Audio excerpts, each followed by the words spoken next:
The Vacancy on the Third Floor. Chapter 1.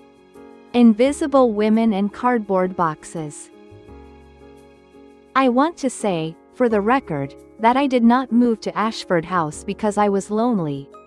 I moved to Ashford House because my old house had 4 bedrooms, a loft full of filing systems I'd built over 30 years, and a garden that had steadily become an argument I was losing. Retirement, as my former colleague Dennis once told me over a tepid glass of Chardonnay at my leaving party, is a state of mind. I disagreed. Retirement is a logistics problem, and like all logistics problems, it requires a clear-eyed assessment of resources versus needs. My name is Martha Calloway. I am 64 years old. I spent 31 years as an organizational consultant. The kind of person companies hired when everything had gone catastrophically sideways and they needed someone to come in, identify the 16 things nobody had told the right people, restructure the teams, and leave before anyone could thank her properly. I was, by any measurable standard, extremely good at it. None of this, as it turned out, translated especially well to a 2-bedroom flat in a 6-story apartment building in North London, where my neighbors appeared to be ghosts. I'd been there 6 weeks before I realized I had learned precisely 4 facts about my building. There were 32 units. The lift made a noise on the way up that suggested it was reconsidering its life choices. The communal post boxes in the lobby were arranged in an order that bore no relationship to floor number or alphabet, and the management company was called Primulix Property Solutions, which sounded like a brand of industrial sealant and operated with roughly equivalent warmth. The people, though. The people were a mystery. I'd moved in on a Tuesday. By Thursday, I had exchanged 6 words with a resident. After you, and thank you, no, after you, with a young man in a paint-spattered jacket in the lift, which I counted as 2 separate conversations and was still my personal record. Everyone arrived looking at a phone and left looking at a phone, and in between existed in a kind of determined, practiced solitude that I found deeply peculiar. In my professional life, I had walked into rooms full of strangers and had the measure of them inside 20 minutes. Here, my neighbors walked past me in the corridor as though I were a coat stand that had somehow acquired a library card. I was, in a word, invisible. And I want to be clear. Invisible was not something I had ever previously been. The box was my solution. Well, solution implies I had identified the correct problem, which took me slightly longer than I'd like to admit. The initial problem, as I'd framed it, was that the building had no mechanism for residents to communicate with each other or flag maintenance concerns. Which was objectively true and also not quite the actual problem, which was that I was 64 years old, recently retired, and sitting in my flat at 3 in the afternoon, watching a seagull stand on the opposite building for 45 minutes. And feeling that this was not, in fact, living. I found a shoebox. I found a sheet of cream card from the stationery drawer. I have always maintained a stationery drawer, which is, I believe, the mark of a functional adult. And I wrote, in my best administrative hand, Ashford House Resident Suggestion Box. Building maintenance, community concerns, and general feedback welcome. All notes read promptly and acted upon where possible. The management. I was not the management. I was a retired consultant in Flat 3B who had cut a slot in a shoebox lid with a bread knife and covered the whole thing in white paper. But I'd use the word management in its loosest possible sense.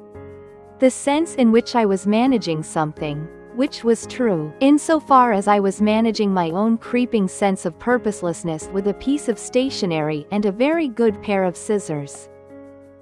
I placed it on the little table in the lobby, next to the dying succulent that Primulix Property Solutions had clearly installed and then immediately forgotten about, and went back upstairs to make a cup of tea. Within 4 days, the box had notes in it. Within a week, I understood that I had, quite accidentally, opened something rather more useful than a suggestion box. Chapter 2. What people write when nobody is watching. The first note was about the lift. Obviously, I had expected notes about the lift. The lift deserved notes about it. I added it to a list I titled, Legitimate Maintenance Concerns, and sent a politely worded letter to Primulix Property Solutions, using sufficiently formal language that it got a response within 48 hours, which I suspected was faster than they'd responded to anything since the building was constructed. The engineer arrived on Thursday. I was, quietly, rather pleased with myself. The second note was about the post boxes, and I dealt with it the same way. Then came the third note. And the third note was different. The man in 4F has a daughter who cries sometimes at night, and I don't mean this as a complaint because he's a good dad. I've seen him in the morning and he's always kind to her. But I think he might be struggling. And I've wanted to knock and ask if he needs anything. But I don't know how to do that without it being strange. Is there anything the building can do? Is that even a thing buildings do? Unsigned. Found Tuesday morning. I read this note 3 times. Then I sat down in my kitchen. I was reading notes at the kitchen table, which I decided was the proper place for this kind of work, with a pot of tea and my reading glasses. And I thought about it for a while. A less professionally trained person might have dismissed it. Is there anything the building can do? Well, technically, no. Buildings do not have emotional support divisions. Primulix Property Solutions certainly didn't. Their response capacity appeared to top out at fixing lifts. I, on the other hand, had spent 31 years identifying what people were actually asking for beneath what they'd actually written. And what this note said, beneath the polite framing and the apologetic qualification, and the, I don't mean this as a complaint, was, someone nearby is in difficulty and I cannot help them alone. Will someone else? I put it in a new folder I labeled, in pencil, active. Then the fourth note arrived. Not sure if this is the right place to say this, but the Wi-Fi in this building is unusable between 6 and 10 p.m., which wouldn't be a problem except I freelance from home. And those are the hours when most of my clients are online, and I've lost 2 commissions this month because files wouldn't upload. I don't know who to talk to. I've tried calling Primulix 4 times. Once someone answered and put me on hold. And then the line went dead, which felt appropriate. Unsigned. Found Thursday afternoon. The fifth note. I'm a nurse and I do night shifts and I come home at 7 a.m. and sometimes I just want to sit in the lobby for 10 minutes before I go upstairs because my flat is very quiet, and quiet after a loud shift isn't always the relief people think it is. But there's nowhere to sit. There's just the post boxes and the succulent. I like the succulent. I have been talking to it slightly. Please don't tell anyone. Unsigned. Found Saturday morning. I read that one twice, put it in the active folder, and then, with the particular clarity that only arrives when you have spent 3 decades making sense of chaotic systems, understood what I was looking at. I had, in one shoebox, the raw data for 3 separate human problems. A single father in 4F who was either exhausted or overwhelmed or both. A freelancer losing income to a solvable infrastructure issue. A nurse who worked night shifts and came home to silence and had no soft landing between the ward and her empty flat. And I was a retired organizational consultant with a network of former colleagues, a very good address book, 31 years of problem-solving experience, and, let's be honest with each other, absolutely nothing else to do on a Wednesday afternoon. I got out a legal pad. I wrote, at the top, in capitals, Project Ashford. Then I picked up the phone and called Dennis. Chapter 3. The network assembles. With some mild complaining. You've done what? Said Dennis. I've identified 3 residents with addressable problems. And I need your HR background for one of them. I said. Specifically, I need to know the most tactful way to connect a single parent with childcare resource networks without it looking like an intervention. There was a long pause. Dennis retired 8 months before I did, from a senior HR directorship at a logistics company, and has spent most of the intervening period watching cricket and developing strong opinions about bread making. Which I felt was a waste of a perfectly functional strategic mind. Martha, he said, you've been retired for 4 months. 2 months and 3 weeks. Have you considered taking up watercolors? I have considered and rejected watercolors. Are you in or not? He was in. Dennis is always in. He just requires a short theatrical performance of reluctance first, which I factor into my timelines. I also called Priya, who had been a GP for 27 years before retiring last January, and had the kind of practical medical knowledge that I suspected the NHS had been quietly relying on, and was now losing at an alarming rate. Priya's contribution, I thought, would be useful for the nurse. Not in a medical capacity, but in the specific capacity of someone who understood the rhythms of shift work and the particular texture of that exhaustion, and who would know what to suggest. And I called Raymond, who had spent 15 years as an IT infrastructure consultant, had retired at 61, and was absolutely desperate to be useful again, a quality I recognized because I possessed it in large quantities myself. Raymond, I said, someone in my building is losing freelance commissions because the building's shared broadband is inadequate. I need you to find out what the actual contractual provision is, what the alternatives are, and what a reasonable resident could reasonably demand from the building management. Raymond said, give me 2 hours. Raymond took 40 minutes. He sent me 4 pages of findings. The building's broadband provision was through an outdated wholesale contract that Primulix had not reviewed in 6 years. 2 competing providers had run fiber to within 50 meters of the building and had not been approached. There was a clause in the resident lease agreement under which the management company was obligated to maintain reasonable telecommunications infrastructure.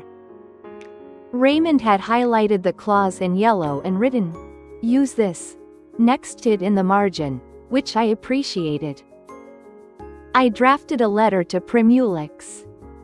It was 3 paragraphs long, cited the specific clause, named both competing providers and their current installation capacity, and closed with the line, "We trust this matter will be resolved within 21 days, after which residents may wish to seek independent legal guidance regarding the lease provision."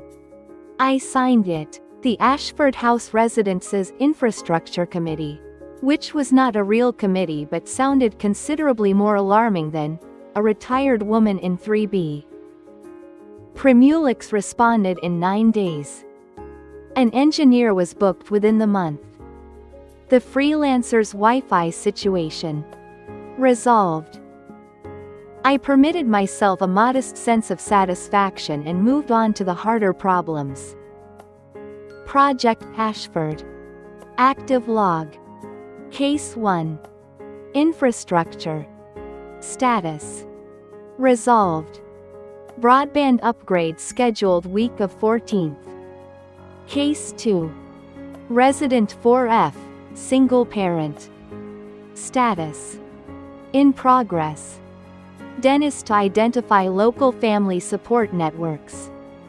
Approach method TBC. Case 3. Night shift nurse, floor unknown. Status. In progress. Priya Consulting. Lobby furniture question outstanding. The man in 4F, whose name I didn't know, though I now recognized him from the lift. Late 30s, kind-looking, usually carrying a child's coat in addition to his own, was the more delicate case. The note writer who'd flagged him hadn't wanted to intrude. Neither did I, in any direct sense. Intrusion was not the tool. Intrusion was what you used when subtlety had failed, and I hadn't tried subtlety yet.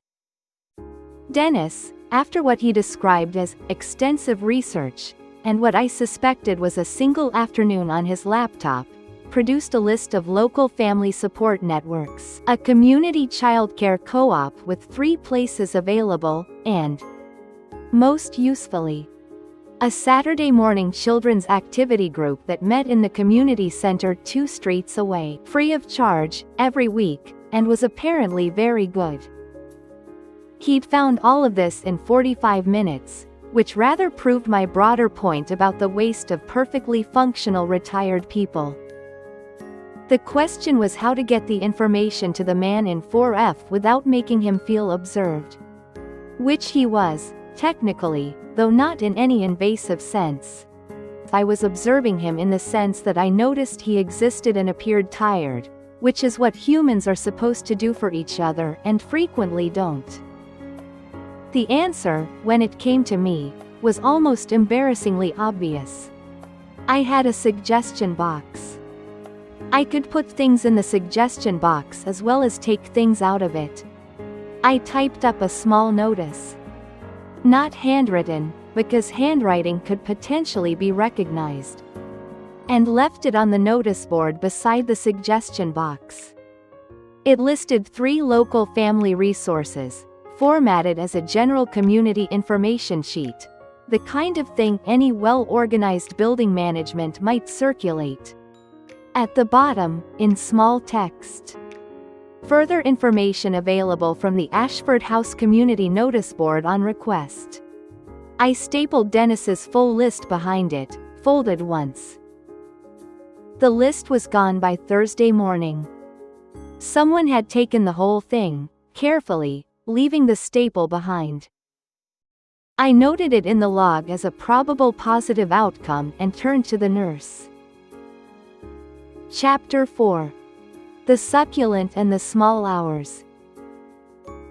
The nurse problem required different thinking, because the nurse's problem was not, at its core, a solvable logistical problem. It was a human one. She came home at 7 in the morning and wanted 10 minutes of not quite aloneness before she went upstairs to a quiet flat. She'd found a partial solution in the Succulent, which told me 2 things. First, that she had a fine sense of humor about her own situation, and second, that the threshold of what she needed was actually quite low. She wasn't asking for community events or a buddy system or anything that would require assembling a committee and booking a room. She wanted somewhere to sit and decompress in a space that felt occupied rather than empty. I called Priya. "Night shifts," said Priya, with the tone of a person who had lived through something. "The worst part isn't the tiredness. The worst part is that the rest of the world is starting its day when you're ending yours. And there's a kind of loneliness in that that's completely distinct from regular loneliness. You feel like you exist in a different time zone to everyone else." "What helped?" I asked. Honestly? Transitional spaces. Places that weren't work and weren't home. Hospital canteens, hospital chapels, that sort of thing. Somewhere you could just be in between. A lobby, I said. Yes, said Priya. A lobby would do it perfectly. Right. So, the lobby needed to become a transitional space. It needed somewhere to sit and something that made it feel like a place rather than a passageway. I put a note in the suggestion box. It's my own note, written in a hand that was not my usual administrative hand, which I felt was a reasonable precaution, suggesting that the lobby would benefit from a small seating area and perhaps some improved planting. I signed it, several residents. Then I went to the charity shop on Caledonian Road, which I had been meaning to visit for weeks, and bought 2 small armchairs for £45 total. They were mismatched. One green, one an unfortunate shade of mustard. But they were comfortable and clean and, crucially, available immediately. I asked Raymond, who was considerably taller and stronger than me, to carry them down from my car. Raymond arrived in a fleece and complained cheerfully about his back the entire time, which I interpreted as happiness. I placed them in the lobby corner, at an angle to each other, facing the window. I put a small table between them. On the table I put a plant. Not the ailing succulent, which I had, in a separate operation, taken upstairs and nursed back to something approaching health, but a new, robust peace lily that I'd bought from the garden center, and which, I felt, communicated a kind of low-maintenance companionship without making any demands on anyone. Under the plant, I placed a small card that said, "For anyone who needs a moment. Help yourself." Beside it, I put a small basket with a few individually wrapped biscuits in it, because Priya had said the other thing that helped after night shifts was sugar, and I trusted Priya's medical opinion. I went upstairs. I did not look at the CCTV. I have no access to the CCTV. But I found, over the following week, that the biscuits were depleted by 2 or 3 every morning, that someone had added a small potted cactus to the table beside the peace lily. And that on one occasion, when I came down at 7:30 for the post, there was a young woman in blue scrubs sitting in the green chair with her eyes closed and her hands around a travel mug, and she looked so precisely like a person doing exactly what she needed to be doing that I collected my post very quietly and went back upstairs without saying anything at all. Which was, professionally speaking, one of the most satisfying outcomes I had ever been party to. There was a new note in the box that afternoon. Someone put chairs in the lobby. I don't know who. But I've been sitting in the green one after my shifts for the past few days, and I just wanted to say that it has made a very material difference to my mornings, and I am grateful. And also whoever bought biscuits. The shortbread ones are very good and I ate 4 of them over the week and I feel no guilt at all. Unsigned. Found Wednesday afternoon. And another note, below it, on a different paper. I took the list off the notice board a few weeks ago. The one about family resources. I've been to the Saturday group twice now with my daughter. She made a friend. Thank you to whoever put it there. I didn't know things like that existed nearby. Unsigned. Found Wednesday afternoon. I read both notes at the kitchen table, with the tea, with the reading glasses, in the way that I had now decided was the correct way to receive most things. Then I opened the active log and wrote, next to cases 2 and 3. Resolved. And then I sat there for a little while. Which is not something I had ever previously been able to do without immediately feeling that I ought to be doing something else. Chapter 5. What the box became. It is now 7 months since I covered a shoebox in white paper and called it building management. I want to give you an accurate account of where things stand. The box is still there. I replaced it in February with a slightly more robust version. A proper wooden box from a craft shop, painted cream, with a proper brass slot. Because the original shoebox had begun to look, in Dennis's words, a little improvised, which from Dennis is a devastating critique. The new one looks official enough that 2 different delivery drivers have asked it questions. The lobby has the 2 chairs, the peace lily, the cactus that appeared anonymously, and now also a small bookshelf. A genuine, take one, leave one, bookshelf that materialized one morning without explanation, and which I suspect was put there by the man from 4F. Because 2 of the books on it are children's picture books in excellent condition, and the others are the kind of mass-market thrillers that suggest a person who reads for 20 minutes before they fall asleep and no longer feels guilty about not reading improving literature. I know his name now. It's Tom. I learned this in the way you learn most things in apartment buildings, which is by being in the lift at the right moment. In this case, by being in the lift when Tom was in it with his daughter, who is 4 years old, is called Maisie, has extremely strong opinions about the color orange, and informed me within 90 seconds of our introduction that I had nice old lady hair, which I chose to interpret generously.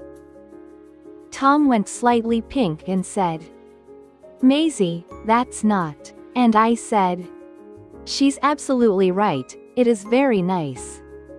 Which made Maisie laugh and Tom visibly relax.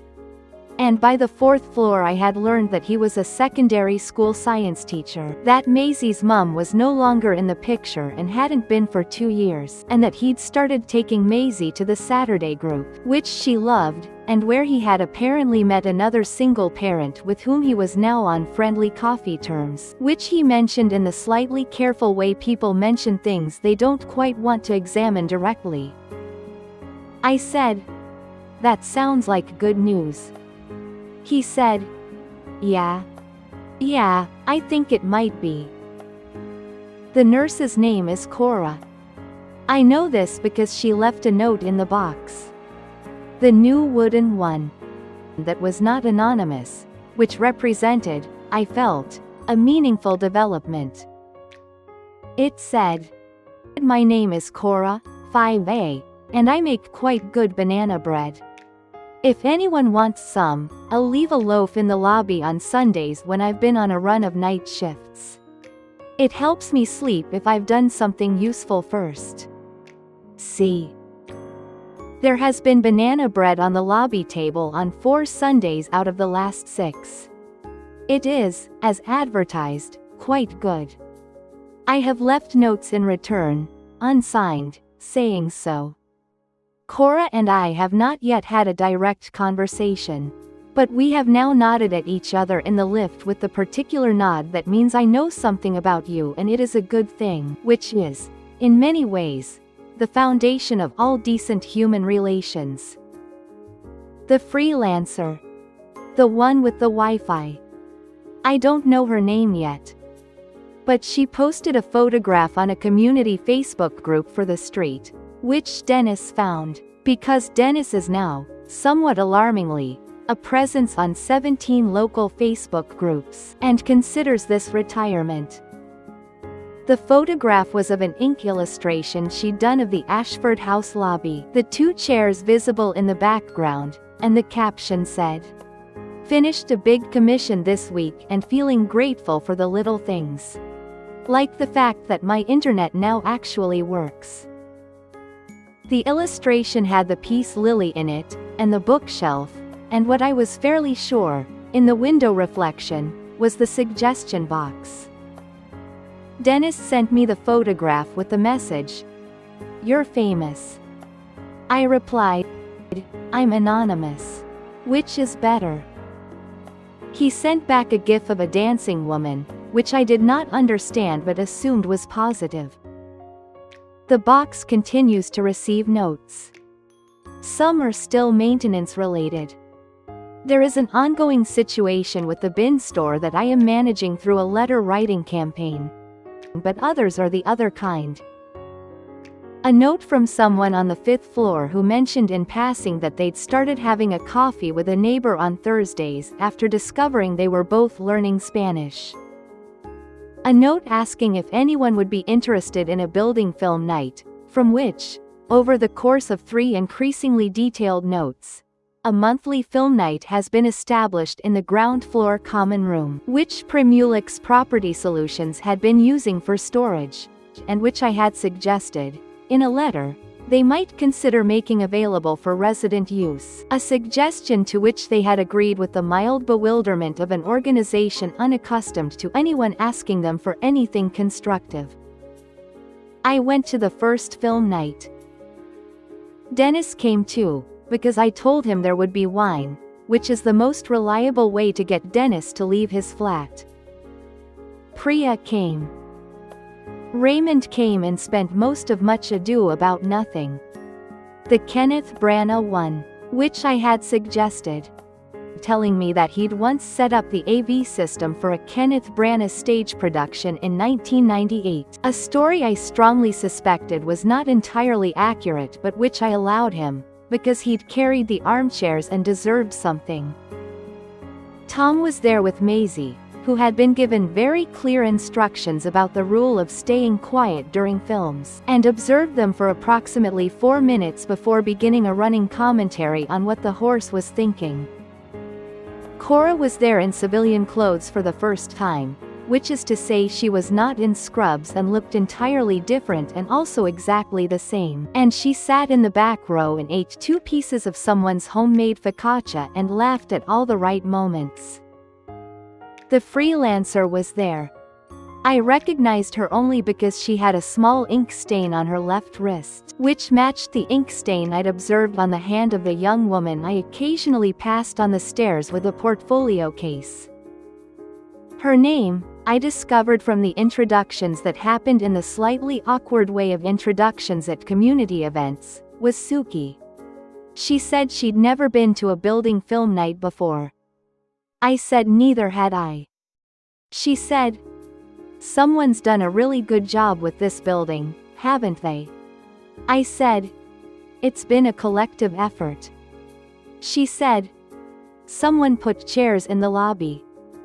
That was the beginning of it, I think. That, and the suggestion box.